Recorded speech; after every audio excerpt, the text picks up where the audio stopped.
नमस्कार दोस्तों, आज जो कहानी मैं आपको सुनाने जा रहा हूं वो सिर्फ एक गिरफ्तारी की कहानी नहीं है। यह कहानी है सत्ता, सिस्टम और सड़कों पर चल रहे उस डर की जो लोकतंत्र के नाम पर जनता को दिखाया जा रहा है। पश्चिम बंगाल एक ऐसा राज्य जहां कभी बौद्धिक आंदोलन हुआ करते थे, जहां कभी विचारधाराओं की बहस हुआ करती थी, आज वही बंगाल गुंडागर्दी, दबंगई और सत्ता की अकड़ का प्रयोगशाला बनता जा रहा है। और इस प्रयोगशाला की सबसे बड़ी जिम्मेदारी किस पर आती है? मुख्यमंत्री ममता बनर्जी पर। दोस्तों, जब भी टीएमसी पर आरोप लगते हैं कि यह पार्टी अब राजनीतिक दल नहीं रही बल्कि गुंडों का संगठन बन चुकी है, तो टीएमसी के समर्थक इसे विपक्षी प्रोपेगेंडा कहकर खारिज कर देते हैं। लेकिन राजनीति में एक नियम होता है, अगर कोई आरोप बार बार जमीन पर सच साबित होने लगे तो उसे सिर्फ प्रोपेगेंडा नहीं कहा जा सकता।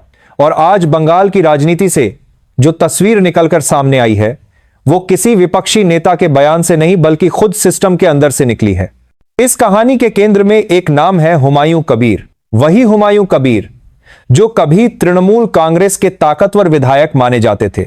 वही हुमायूं कबीर जो अब ममता बनर्जी के खिलाफ खुलकर मोर्चा खोलने की बात करते हैं। वही हुमायूं कबीर जिन्होंने अपनी नई राजनीतिक पार्टी बना ली है और खुद को ममता विरोधी खेमे का नया चेहरा बताने की कोशिश कर रहे हैं। लेकिन राजनीति में चेहरे से ज्यादा अहमियत होती है किरदार की, और इस किरदार की असली परतें अब धीरे धीरे खुल रही हैं। दोस्तों, कहानी तब शुरू होती है जब एक साधारण सा पुलिस कांस्टेबल जो हुमायूं कबीर की सुरक्षा में तैनात था, छुट्टी मांगने के लिए उनके आवास पर जाता है। छुट्टी मांगना कोई अपराध नहीं है। पुलिस वाला भी इंसान होता है, उसके भी घर होते हैं, परिवार होता है, मजबूरियां होती हैं।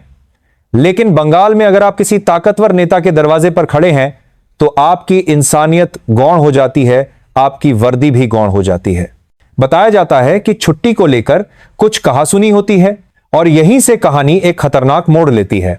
विधायक के बेटे गुलाम नबी आजाद इस बातचीत में कूद पड़ते हैं और जो इसके बाद होता है वो किसी कानून व्यवस्था वाले राज्य की नहीं बल्कि जंगल कानून वाले इलाके की तस्वीर पेश करता है। एक ऑन ड्यूटी पुलिस कांस्टेबल के साथ मारपीट की जाती है, उसे पीटा जाता है, उसे यह एहसास दिलाया जाता है कि वर्दी पहन लेने से तुम सुरक्षित नहीं हो अगर सामने सत्ता का बेटा खड़ा है। अब जरा रुककर सोचिए, अगर एक विधायक का बेटा खुलेआम एक पुलिसकर्मी को पीट सकता है तो आम नागरिक की क्या हैसियत होगी? बंगाल की आम जनता किस भरोसे जिएगी? कानून के भरोसे या सत्ता के डर के भरोसे? दोस्तों, पुलिस कांस्टेबल शिकायत दर्ज कराता है और यहीं पर कहानी का दूसरा अध्याय शुरू होता है।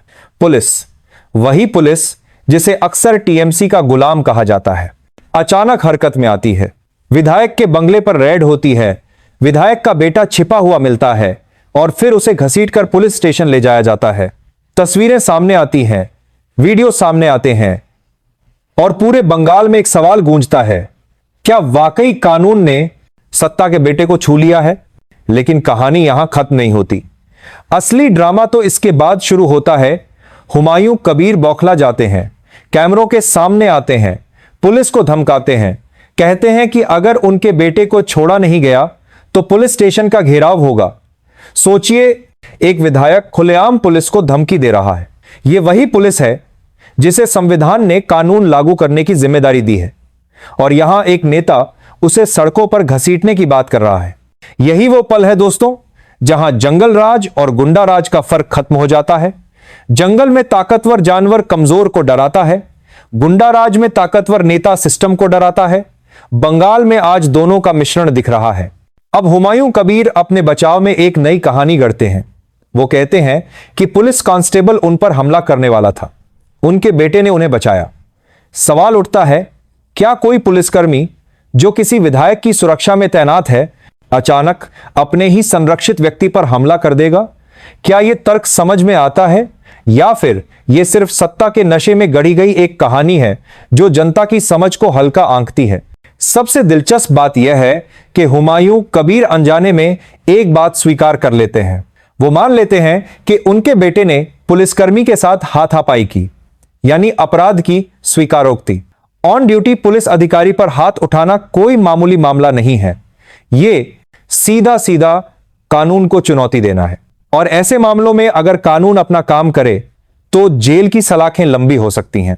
लेकिन दोस्तों, बंगाल में कानून हमेशा किताब के हिसाब से नहीं चलता। यहां कानून को राजनीति के तराजू पर तौला जाता है। यही वजह है कि अब पूरे राज्य की नजरें एक सवाल पर टिकी हैं। क्या गुलाम नबी आजाद को आसानी से बेल मिल जाएगी? अगर मिल जाती है तो इसका मतलब साफ होगा कि पर्दे के पीछे कुछ और चल रहा है। अगर नहीं मिलती तो यह माना जाएगा कि ममता बनर्जी ने अपने ही सिस्टम के भीतर एक उदाहरण पेश करने की कोशिश की है।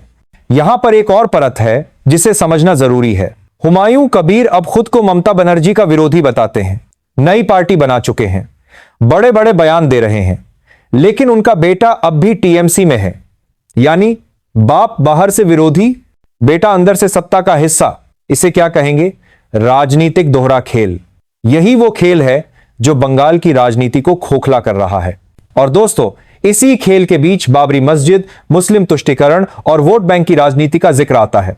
बंगाल में पिछले कुछ समय से मुस्लिम वोट बैंक को लेकर जो बेचैनी दिखी है वो किसी से छिपी नहीं है। घुसपैठ, वोटर लिस्ट, केंद्र के कानून और ममता बनर्जी का बार बार यू टर्न, इन सब ने एक संदेश दिया कि मुख्यमंत्री की राजनीति अब मजबूरी में फैसले ले रही है, मजबूती में नहीं। ऐसे में अगर बाबरी मस्जिद जैसे संवेदनशील मुद्दे को हवा दी जाती है तो सवाल उठना लाजिमी है, यह विचार किसका है? क्या यह किसी एक नेता की सनक है या फिर सत्ता की रणनीति? राजनीति में मोहरे कभी खुद से नहीं चलते, उन्हें चलाया जाता है। और अगर हुमायूं कबीर सिर्फ एक मोहरा है तो असली खिलाड़ी कौन है? दोस्तों, आने वाले दिनों में सीसीटीवी फुटेज सामने आएंगे, कोर्ट में दलीलें होंगी, सच और झूठ की परतें खुलेंगी। लेकिन इससे पहले ही बंगाल की राजनीति ने एक बात साफ कर दी है, यहां कानून से बड़ा रसूख है और संविधान से बड़ा सत्ता का डर। आज सवाल सिर्फ इतना नहीं है कि एक विधायक का बेटा जेल जाएगा या नहीं। सवाल यह है कि क्या बंगाल में आम आदमी को कभी यह भरोसा मिल पाएगा कि कानून उसके साथ खड़ा है, या फिर उसे हर बार यही याद दिलाया जाएगा कि अगर सामने सत्ता का बेटा खड़ा है तो इंसाफ एक विकल्प बन जाता है, अधिकार नहीं। दोस्तों, यह लड़ाई सिर्फ एक घटना की नहीं है, यह लड़ाई है उस सोच की जो मानती है कि सत्ता मिलते ही सब जायज हो जाता है। और जब तक इस सोच को चुनौती नहीं दी जाएगी तब तक बंगाल ही नहीं, देश के कई हिस्सों में जंगल राज और गुंडा राज का यह खतरनाक गठजोड़ यूं ही फलता फूलता रहेगा। और दोस्तों, सवाल सिर्फ आज का नहीं है, सवाल आने वाले कल का है। अगर आज एक विधायक का बेटा पुलिस को पीट सकता है, खुलेआम धमकियां दी जा सकती हैं और सिस्टम सिर्फ तमाशा बनकर देखता रहे, तो कल किसी आम नागरिक के साथ क्या होगा, इसकी कल्पना करना भी डरावना है। लोकतंत्र में सत्ता जनता की सेवक होती है, लेकिन बंगाल में सत्ता खुद को मालिक समझने लगी है। आज हुमायूं कबीर का नाम है, कल किसी और का होगा। चेहरे बदलते रहेंगे, पार्टियां बदलती रहेंगी, लेकिन अगर सत्ता का चरित्र नहीं बदला तो कहानी वही रहेगी। यही वजह है कि यह घटना सिर्फ एक अपराध का मामला नहीं है, यह एक चेतावनी है। चेतावनी उस सिस्टम के लिए जो सोचता है कि डर दिखाकर, भावनाओं को भड़काकर और कानून को जेब में रखकर हमेशा राज किया जा सकता है। इतिहास गवाह है दोस्तों, जब जब सत्ता ने खुद को कानून से ऊपर समझा है, तब तब जनता ने उसे जमीन पर उतारने में देर नहीं की है।